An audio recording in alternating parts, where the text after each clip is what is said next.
প্রতিদিনের চিন্তা ও প্রার্থনা। 13 এপ্রিল। দিনের প্রধান চিন্তা। প্রজ্ঞার জন্মস্থান অন্তর গভীরে, মুখস্থ করা যায়। হইল জনম তোমার আত্মার স্বরূপে, নহ তুমি চিন্তা বিরহিত, স্বপ্ন জাল কল্পনা গঠিত।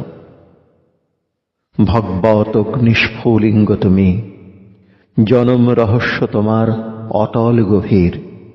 দৃষ্টিরূপে করো তুমি দ্রষ্টার হৃদয়ে প্রবেশ।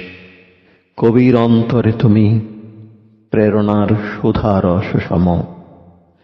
গায়কের কণ্ঠে তুমি অমৃত সঙ্গীত। উপদেশ।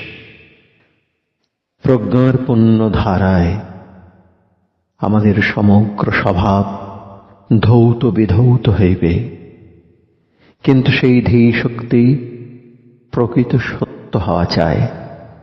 কেবল মত বা সাধারণ বুদ্ধি হইলে চলিবে না। এই প্রজ্ঞা আত্মজ্ঞানের ফল।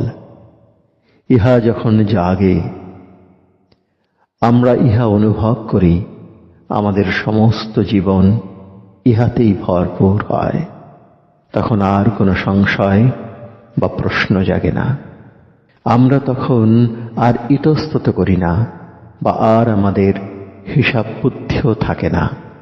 আমাদের অন্তরে তখন এমন এক নূতন চৈতন্যের উদয় হয় যে স্বেচ্ছায় আমরা সেই অন্তর বিরাজী অমর সত্তার কাছে নত হইয়া বশ্যতা স্বীকার করি।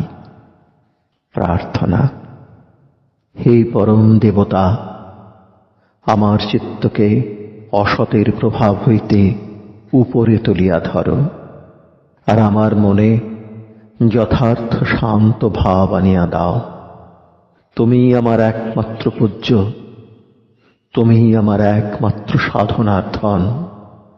আমার সকল ভুল ভ্রান্তি দূর করো এবং তোমার আশীর্বাদ স্বরূপ চিরস্থায়ী প্রজ্ঞা আমাকে দান করো।